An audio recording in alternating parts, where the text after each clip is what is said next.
Ben ritrovati cari amici, ben ritrovati sul mio canale. La primavera oramai sta incombendo, è alle porte e noi, quelli come me che amano la spooky season e Halloween, si ritrovano in un momento un pelino delicato. Un pelino delicato perché la nostra festa preferita è ancora distante. Ma qualcosa, in questi giorni, potrebbe aiutarci. Stiamo parlando di Pumpkin Jack, un action platformer che si propone come seguito, tributo, chiamatelo come volete, spirituale, di Medieval. Un action platform dove noi prenderemo le vesti di un'anima dannata, inviata dal diavolo stesso sulla terra per mettere a posto delle cose, e la nostra testa sarà appunto una zucca. Saremo accompagnati da un corvo e da un gufo, e l'atmosfera del gioco è estremamente creepy. Questo è un gioco indie, estremamente divertente e sviluppato da una sola persona, e questo è una cosa che lo rende ancora più particolare. Ma bando alle ciance, ancora una volta io vi invito ad iscrivervi al canale, se non l'avete già fatto, mettere like, condividere il video e attivare la campanellina per avere tutte le notizie dall'oltretomba e dal mio canale.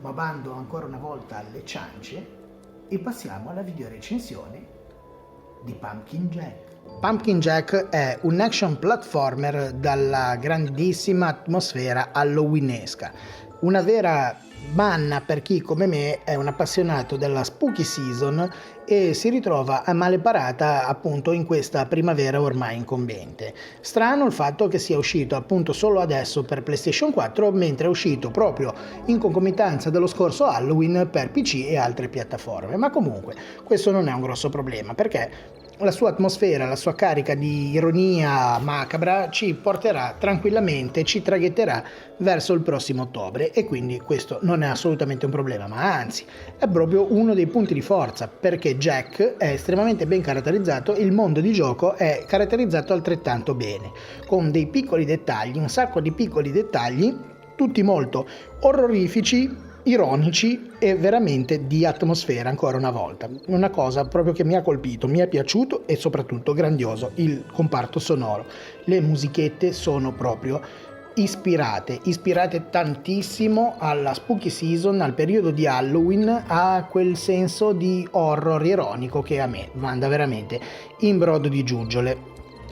Il gioco si sviluppa in una manciata di livelli, non ha in effetti una grandissima longevità, però ha i suoi bei segreti da scoprire, cosa che sicuramente allunga il tempo di gioco, se vogliamo appunto andare a sviscerare ogni tipo di segreto che si presenta nei livelli, che sono comunque molto ben realizzati e molto vasti, dovendo andare appunto a cercare teschi di corvo che poi potranno venire spesi per comprare delle skin alternative al nostro Jack, e dei simpatici grammofoni che una volta trovati faranno fare al nostro personaggio un balletto piuttosto stupido ma comunque estremamente divertente. Assolutamente inutili al termini di gioco sia le skin, che sono solo ed esclusivamente estetiche, sia i grammofoni che innescano questa piccola scenetta divertente, che poi però andranno a contribuire a, volendo, chi volesse completare al 100% il gioco, platinare il titolo, appunto sbloccando tutti i trofei e quindi trovando tutti i segreti presenti nei livelli.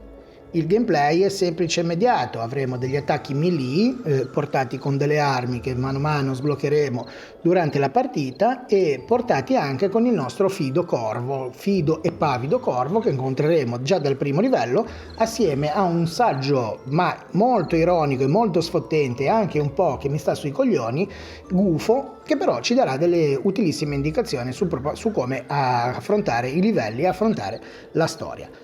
Storia che di per sé non è niente di che, non è un capolavoro di sceneggiatura, però non è che abbia su un gioco del genere questo grande impatto. Il bello di Pumpkin Jack è che è un gioco appunto che fa tanto di atmosfera, ma che poi è divertente da giocare, semplice, immediato e divertente da portare avanti, una cosa non eccessivamente impegnativa, anche se in effetti ci saranno dei passaggi che a volte possono risultare un po' frustranti, e questo è forse uno dei piccoli difetti, diciamo perdonabili, ma comunque sensibili di questo gioco.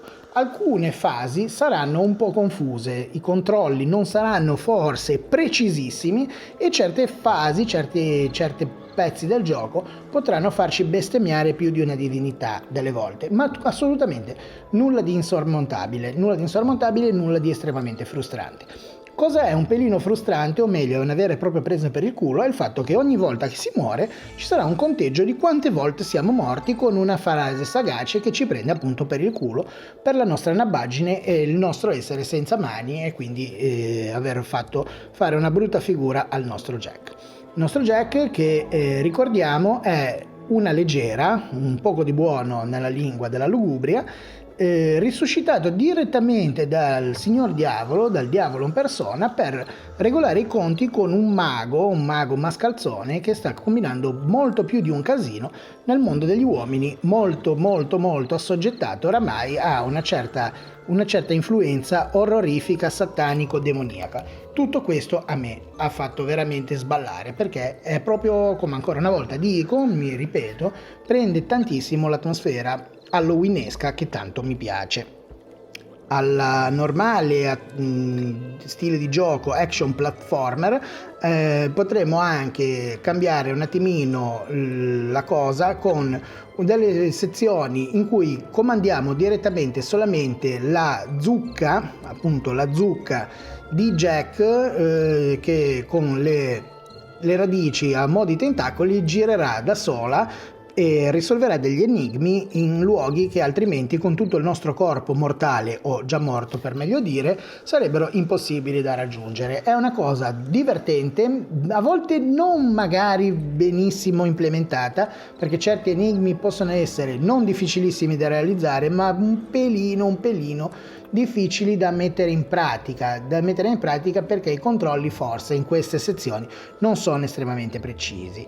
Comunque è una cosa molto bella, iconica e estremamente creepy. Per la prima volta che l'ho detto ho detto: ma cos'è sta schifezza? Perché fa veramente schifo vedere questa zucca che si muove su queste radici tentacoli.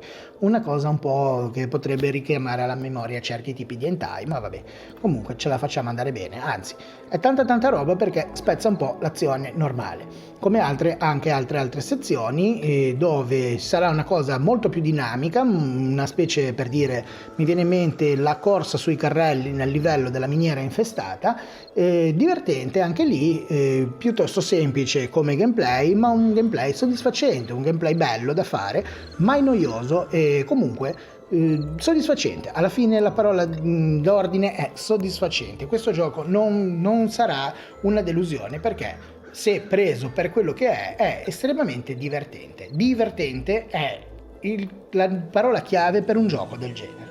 Deve essere divertente, è atmosferico, divertente ancora una volta, e si completa da solo non offre ancora una volta una grandissima sfida, ma offre una sfida soddisfacente che per un indie del genere, sviluppato, come ripeto un'altra volta, da una sola persona, è tanta roba, e a mio modesto avviso insindacabile, è il vero diciamo tributo, il vero successore spirituale di Medieval. Molto, ma molto di più di Medieval Remake, sempre per PlayStation 4. Questo secondo me, ma fatemi sapere che cosa ne volete dire voi a proposito nei commenti, come al solito. State dunque, cari amici, vi è piaciuto questo gioco? È nelle vostre corde? Vi ha fatto venire una scimmia incredibile che sia già ottobre, che le foglie comincino a cadere e che la spooky season sia alle porte? State come me odiando l'estate? State come me odiando il caldo? Non vedete l'ora che arrivi il nuovo Halloween? Fatemelo sapere nei commenti. Detto questo, ancora una volta vi consiglio Pumpkin Jack, un gioco divertentissimo, e come sempre ci vediamo al prossimo video. Keep on gaming e passate una bella notte, creature, qualunque cosa voi siate.